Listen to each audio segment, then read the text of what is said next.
Carlos Sardinero, responsable de Sardinero Abogados, es abogado y es especialista en negligencias médicas. Carlos, muchísimas gracias por estar en Economía San Juris esta mañana. Muchas gracias a vosotros por invitarme.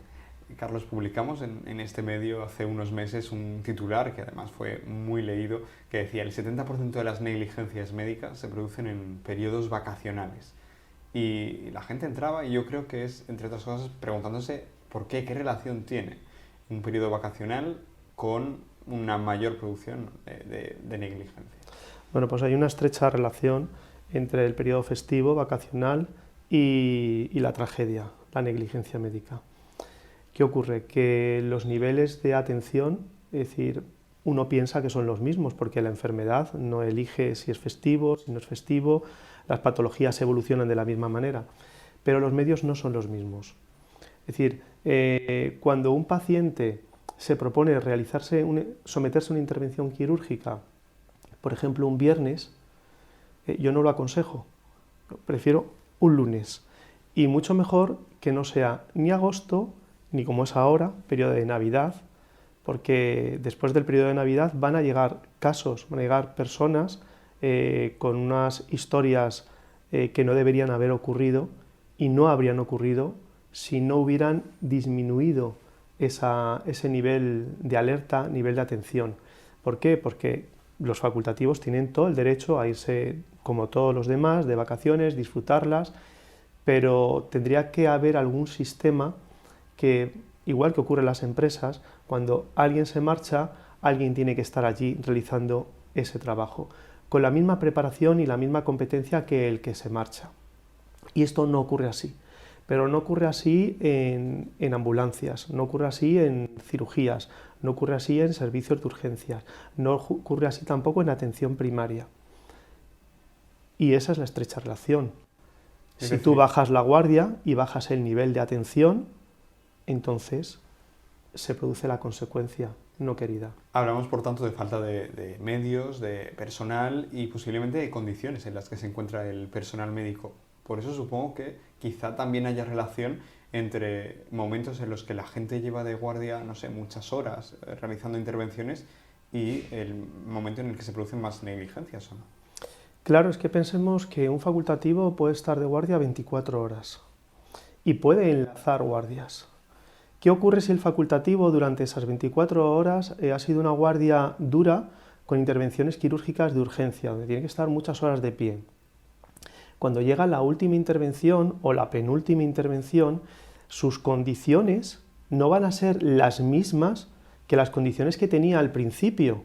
Y la naturaleza de la intervención a lo mejor exige seguramente que sean las mismas, el mismo nivel de atención, el mismo nivel de destreza, de concentración que se le exige al facultativo, además de su preparación y competencia, al inicio de la guardia, porque la patología puede ser la misma o todavía más grave que la que se propuso realizar al inicio.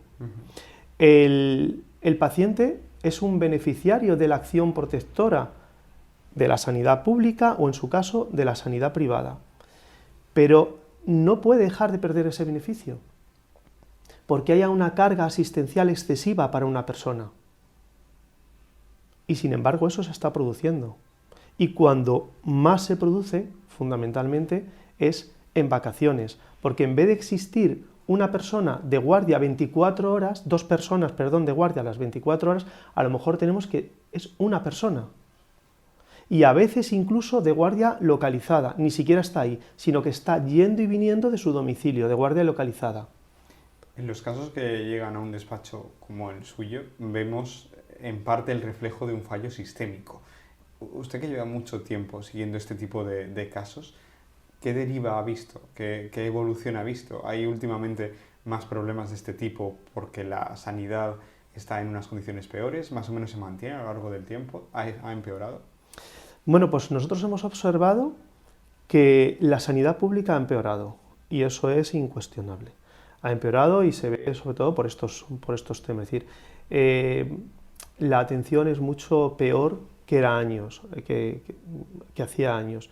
Es decir, ha empeorado además en todos los aspectos. A nivel de medios ha pegado un bajón. ¿Qué ha ocurrido?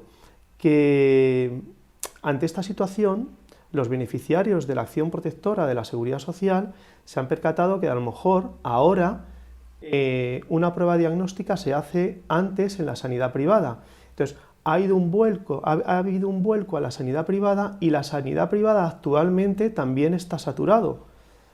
Yo os invito a que pidáis cita en sanidad privada en el dermatólogo, por ejemplo, y a ver para cuándo se consigue esa cita. Es decir, ahora mismo asistimos un poco al mayor caos del que yo he sido testigo, tanto en pública como en privada. Y todo esto ha ocurrido porque no se ha protegido, bajo mi opinión, adecuadamente el sistema público de salud que hace unos años llegó a ser brillante. ¿Cuál ha sido uno de los problemas? ¿Cuál ha sido uno de los problemas que han dado lugar a este bajón o a este caos? Bueno, pues todo comenzó con la derivación de pacientes de la sanidad pública. En vez de inyectar dinero en la sanidad pública, se empezó a pagar a la privada, derivando los pacientes a la privada. ¿Qué ocurre? Que a lo mejor una cirugía cardíaca con un ingreso prolongado pues eran 50.000 euros. Por poner un ejemplo, 100.000 euros que te habías gastado. Si eso lo hubieras invertido en quirófanos, a lo mejor habrías tenido unos quirófanos para todo el año o un facultativo realizando intervenciones durante todo el año, en vez de una sola intervención. Se produce la descapitalización de la sanidad pública. Entonces, la gente da un salto, se marcha y busca ayuda en la privada, pero la privada no está siendo capaz de absorber esa deriva. Y ahora mismo estamos en una situación bastante catastrófica si la comparamos no con países de nuestro entorno, sino con nuestro pasado más reciente. Ahora voy a que pongamos algunos casos concretos para que la gente sepa muy bien de qué estamos hablando cuando hablamos de negligencias médicas en periodos vacacionales, pero ya que estamos mencionando la situación en la que se encuentra la sanidad, le quiero preguntar, el hecho de no poder acceder a la sanidad, de tener unas listas de espera que son interminables, que eso al final conlleve o suponga un diagnóstico tardío, ¿esto puede dar lugar a responsabilidad por parte de la Administración que se acabe judicializando o no? De hecho, está dando lugar a responsabilidad patrimonial, por supuestísimo. Es decir, numerosos expedientes de responsabilidad patrimonial de la Administración Pública Sanitaria se inician como consecuencia de este tipo de responsabilidad. Cuando un paciente que es beneficiario de la acción protectora de la sanidad pública no recibe esa protección, desde luego tiene derecho a reclamar. Él ha cumplido con sus cotizaciones toda su vida, espera, porque España, dice el artículo 1 de la Constitución española, que es un Estado social y democrático de derecho. Es un Estado social fundamentalmente porque debe ser un Estado intervencionista en transportes, en educación, en sanidad.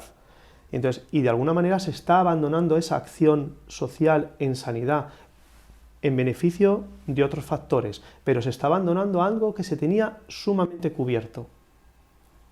Y entonces, de ahí deriva realmente el actual problema que tenemos por lo menos en la sanidad pública. Vamos a poner algunos casos concretos, Carlos, de personas que hayan acudido a la sanidad, que hayan acabado judicializando un caso, que ha llegado a un despacho como este, y que hayan tenido un trato que quizá no habrían tenido y hayan sufrido unas consecuencias derivadas de ese trato que no habrían sufrido si hubieran llegado un lunes a las 9 de la mañana, por ejemplo. ¿A quién se te viene a la cabeza?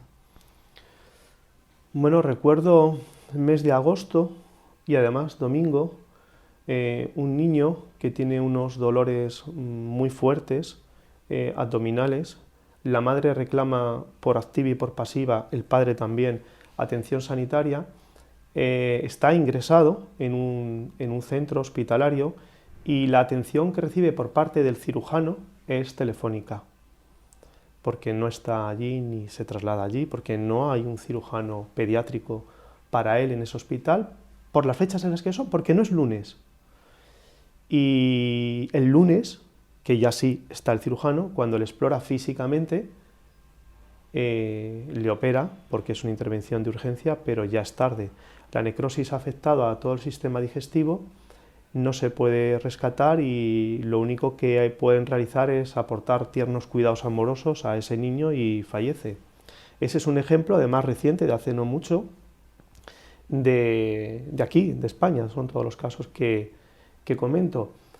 Otro caso que puedo recordar pues es un chico joven que se somete a un cateterismo, piensan que puede tener un infarto agudo de miocardio, bueno, pues le hacen un cateterismo y firma un consentimiento, del que luego hablaremos, un consentimiento informado donde dice que tiene el riesgo de hemorragia, pero añaden que en caso de surgir cualquier complicación, el hospital tiene todos los medios para tratar de combatirlo. Bueno, pues no hay cirujano vascular. Comienza a sangrar, primero un hematoma, además es una arteria, comienza a sangrar con una arteria ilíaca y bueno, pues cuando ya reaccionan y localizan un cirujano vascular, no es en ese hospital, porque en ese ya no hay, y le derivan a un hospital público. Bueno, fallece en el camino, porque ya ingresa fallecido, como consecuencia del shock hipovolémico. Antes estábamos hablando y me contaba que ya hay sentencias que reconocen directamente, abiertamente, de forma explícita, que el daño probablemente producido no se había producido en otras circunstancias, de no haber sido de madrugada o de no haber sido en un día festivo, ¿no? Bueno, los que nos dedicamos al derecho sanitario, como es mi caso, pues somos observadores de lo que ocurre en la realidad. Y cuando nosotros observamos el suceso, lo contamos, lo narramos y pensamos que lo más adecuado es que un juez lo valore con justicia. Y cuando los jueces se convierten en observadores de ese asunto, perciben lo mismo que nosotros y lo reflejan en sentencias. Recientemente nos han estimado una sentencia en la que la magistrada recoge que ella está convencida de que este suceso, la muerte de un niño, no habría ocurrido en horas ordinarias. Había ocurrido el día de Todos los Santos, festivo y además de madrugada. ¿Por qué lo dice? Porque deduce que hay una falta de medios. Vamos a hablar del consentimiento informado. El consentimiento informado es un documento que uno firma sabiendo cuáles son los riesgos posibles derivados de una intervención. En ese consentimiento informado, del que no sé si se puede analizar o hasta qué punto se puede analizar la transparencia o la claridad de lo que se expone ahí, ¿puede aparecer todo? ¿Es una patente de corso para a partir de ahí poder intervenir sin miedo, digamos, por parte de los servicios médicos? ¿Qué debe haber y cómo está funcionando el consentimiento informado? El consentimiento informado en realidad comprende dos derechos. El consentimiento por un lado y la información por otro. Y son dos derechos, dice el Tribunal Constitucional en su sentencia 37/2011, que son dos derechos estrechamente anudados. ¿Por qué lo dice así? Porque sin información se considera que el consentimiento está viciado, es nulo, y por tanto la actividad médica se convierte en una agresión a un derecho fundamental, que es del que se ocupa el artículo 15 de la Constitución, la integridad física y moral del paciente. Entonces, si no hay información, no ha habido autorización real para esa intervención, porque has actuado a ciegas. Entonces, los facultativos, para que esa actividad sea consentida, sea legítima, informan. ¿De qué informan? Informan de la naturaleza de la intervención que se va a realizar, alternativas de tratamiento, de los riesgos de la intervención que se proponen realizar y de los riesgos de las alternativas que tienes. Te tienen que informar también del pronóstico y de las consecuencias seguras de esa intervención, no de los riesgos posibles, sino de las consecuencias seguras, que está también a su vez relacionado con ese pronóstico.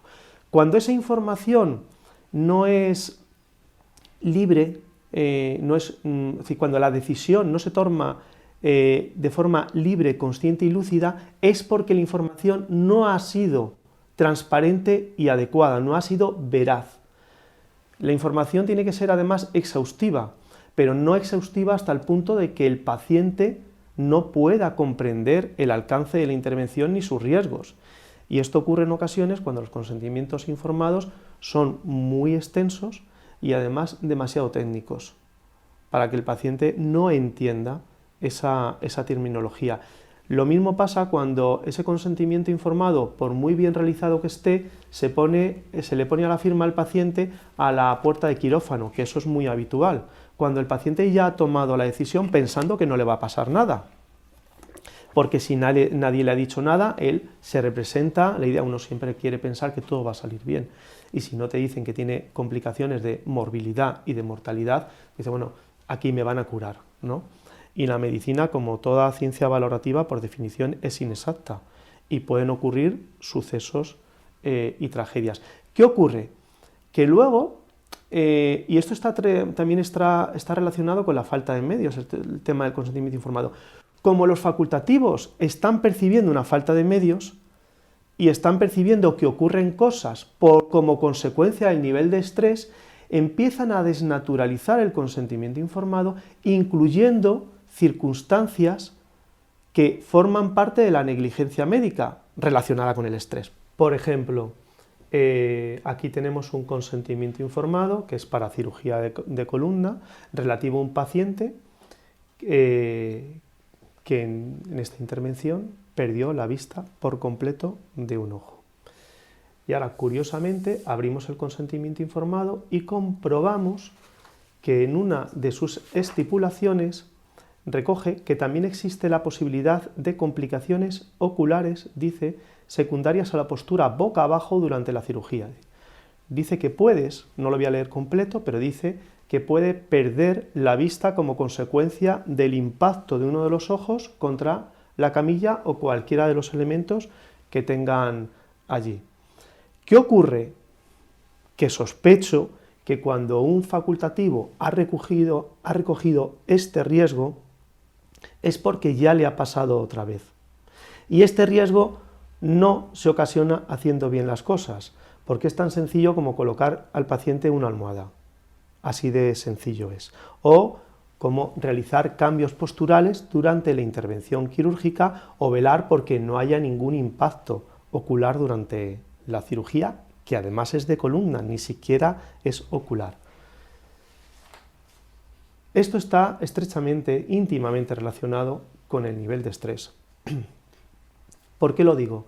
Porque esto se recoge cuando ya te ha ocurrido y cuando estás trabajando tan deprisa que no puedes prestar atención a estas cuestiones que son de capital importancia, muchas veces de vital importancia. Y entonces ellos piensan que van a salir airosos de una posible reclamación como consecuencia de esa, porque lo han recogido en el consentimiento informado. Nada más lejos de la realidad. ¿Por qué? Porque no se puede desnaturalizar el consentimiento informado.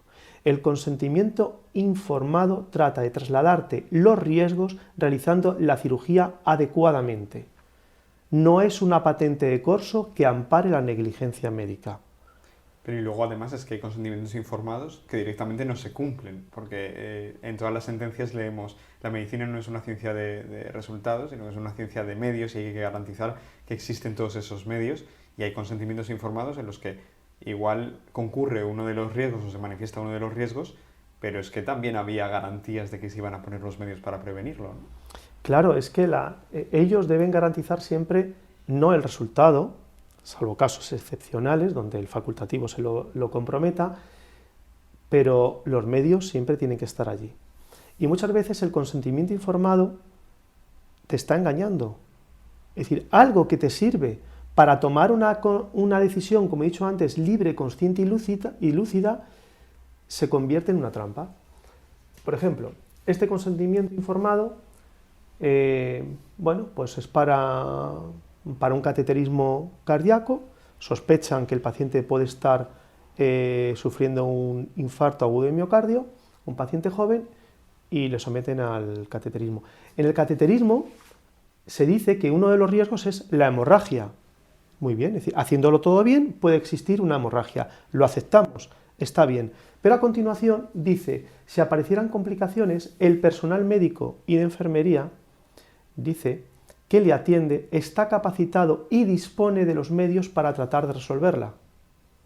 En este caso no fue cierto. ¿Por qué no fue cierto? Porque cuando surgió la hemorragia no había un cirujano vascular para tratar de combatir esa hemorragia. el paciente falleció de camino a otro hospital, donde sí localizaron a un cirujano vascular que podía realizar ese abordaje quirúrgico. Vamos a hablar ahora, Carlos, de cómo se prueba todo esto. Cuando hablamos de derecho sanitario, hablamos muchas veces de la prueba diabólica, y cuando leemos sentencias leemos que debe existir un daño, que ese daño ha tenido que ser propiciado, causado por los médicos, que debe de ser antijurídico y no tener la obligación de soportarlo el paciente, y luego que exista una relación de causalidad o un nexo entre el daño, ¿no?, entre la lesión y la acción de los facultativos. ¿Es fácil probar todo esto? No es fácil. No es fácil probarlo porque, fundamentalmente porque primero el paciente tiene dificultades para el acceso a la historia clínica. Luego, cuando se produce un drama de estos, pues los facultativos muchas veces no están a la altura de las circunstancias. Los facultativos son personas, ¿no? Yo recuerdo el caso de un bebé que bueno, pues no se sabe por qué, tuvo una rotura de cráneo y falleció nada más nacer. Cuando llegó el padre lo que trasladaba era una impresión, que tenía una impresión de desamparo, porque todo el mundo, una vez que había fallecido su hijo, él no lo sabía, iba a ver a su mujer y todo el mundo se abría a su paso, todos los facultativos. Entonces él sospechó que algo no estaba yendo bien. Es decir, ese padre lo que necesitaba en ese momento es que alguien le diera una explicación. Muchas veces, lo digo porque muchas veces la razón por la que alguien se propone realizar una reclamación judicial es porque no ha recibido una explicación coherente de ese suceso dañoso. Y a lo mejor ese suceso dañoso no ha sido consecuencia de una negligencia médica, pero cuando alguien no llega y no es capaz de darte un abrazo, de darte una explicación, de cogerte la mano, sentarse contigo, tener el tiempo suficiente para explicarte, no, pues entonces ya algo piensas que ha fallado. Otra cosa, otra cuestión que deshumaniza las relaciones y que también está en estrecha conexión con la falta de medios. Casi que los facultativos pasan por momentos en los que lo ven casi como una batalla y no como un acto médico lleno de bondad, que es como debería ser. Porque el estrés les hace pasar de página y enfrentarse al siguiente capítulo, cuando el capítulo anterior no lo has cerrado con esa familia, y eso forma parte de su código deontológico y de su obligación, es decir, trasladar a la persona una explicación de por qué ha sucedido. ¿Qué pasa? Que el paciente no tiene esa explicación, se han apartado los facultativos, el resultado dañoso está, y luego tienes que acceder a la historia clínica, que también tiene su dificultad. Hubo que cambiar la ley de enjuiciamiento civil para que reflejara el rescate de historias clínicas por vía judicial, vía de diligencias preliminares. ¿Por qué se cambió la ley de enjuiciamiento civil? Porque había ocasiones en las que no se trasladaba la historia clínica. Una vez que has logrado tener la historia clínica, tienes que saber traducirla y tienes que encontrar a un profesional especialista en derecho sanitario que sea capaz de interpretar lo que ha ocurrido, que sepa leerse los partes de interconsulta, las hojas de evolución de enfermería, de facultativos, las órdenes de tratamiento, que sepa interpretar un registro cardiotocográfico, por ejemplo. Todo esto tiene que ser un especialista en derecho sanitario y luego además apoyado por un facultativo. Esto lleva un tiempo. Y luego que tenemos que en ocasiones ocurre que para el facultativo es muy fácil hacer así. Esto ya no está en la historia clínica. Y eso ha ocurrido. Por ejemplo, el caso de un chico que ingresa con sintomatología compatible con un infarto agudo de miocardio, un chico joven, en un hospital, y la mujer dice que ha ingresado a las 4:30 de la tarde. Y el facultativo de urgencias del centro de salud dice que no, que ha ingresado a las 7 de la tarde. Y que además no ingresaba con ningún tipo de infarto. Y que él avisa a la UBI móvil a las 7 de la tarde. Bueno, pues es que las hojas del UBI móvil dicen que hay unos electrocardiogramas que ellos han visto de las 5 de la tarde. Y entonces, solicitados esos electrocardiogramas para acreditar que efectivamente estaba con un infarto que pasó desapercibido, esos 3 electrocardiogramas han desaparecido de la historia clínica. Y entonces el juez de primera instancia dice que se desestima la demanda, que la presenté yo, porque no había acreditado la familia que a las 5 de la tarde, cuando ingresó a las 4:30, tenía un infarto. Y no se había acreditado porque esta hoja se extravió. ¿Qué ocurrió? Que yo, cansado de esta situación de desaparición de elementos esenciales de la historia clínica, me dirigí al Constitucional, al Tribunal Constitucional, y le dije que la torpeza en la custodia, vamos a llamarlo torpeza, y hacernos a veces los tontos, la torpeza en la custodia de la historia clínica no puede beneficiar al que ha sido imprudente en esa gestión. ¿Y qué hizo el Tribunal Constitucional? Efectivamente, en este caso en el que ha desaparecido esa hoja, o esas 3 hojas, o esas 2 hojas de los electrocardiogramas, pues no pueden ir contra el paciente, y entonces procede la condena. A partir de esta sentencia del Tribunal Constitucional ya se condena cuando desaparecen datos esenciales de la historia clínica. Tengo que terminar, Carlos, porque el programa tiene un tiempo limitado, pero claro. sí me gustaría que terminara usted. No sé en qué camino estamos, la verdad que nos deja un tanto pesimista teniendo en cuenta cuál es el estado actual de la sanidad pública, el incremento de reclamaciones por negligencia. No sé si cree que la administración se toma en serio este tipo de sentencias condenatorias cuando hay una negligencia médica probada, que las hay y muchas. No sé, termine con lo que quiera porque sé que podríamos estar hablando aquí durante un tiempo importante. A día de hoy, y de esto estoy plenamente convencido, los poderes públicos no están sensibilizados como lo estaban hace 30 años en cuanto a esa acción protectora de la seguridad social. Esto, no sé por qué, por alguna razón, no hay interés en promover la protección de la sanidad pública. Quizá sea porque hay una sanidad privada potente que está increciendo, que sí que cobra esos beneficios. Yo no digo que la sanidad, ni me estoy metiendo contra la sanidad privada. La sanidad privada tiene su misión, es una sanidad privada en España muy buena, creo que tiene que estar, pero que no debe crecer como consecuencia del detrimento de la sanidad pública. A la sanidad pública hay que inyectarla, hay que protegerla, hay que cuidarla, hay que mimarla, porque se da la paradoja de que personalidades importantes han pasado por este despacho sufriendo en sus familias negligencias médicas, porque pacientes somos todos, los facultativos, las enfermeras, los poderes públicos, los políticos, todos somos pacientes y en algún momento vamos a necesitar de esa sanidad pública o vamos a necesitar también de esa sanidad privada. Y creo que estamos atosigando la privada y olvidándonos completamente de la pública, pero por falta de sensibilidad, falta de compromiso. Los políticos, los poderes públicos, en la actualidad creo que tienen un panorama muy, muy cerrado y creo que deberían tener una apertura de vistas que no están demostrando. Carlos Sardinero, muchísimas gracias, un placer y enhorabuena por el trabajo. Nada, muchas gracias a vosotros.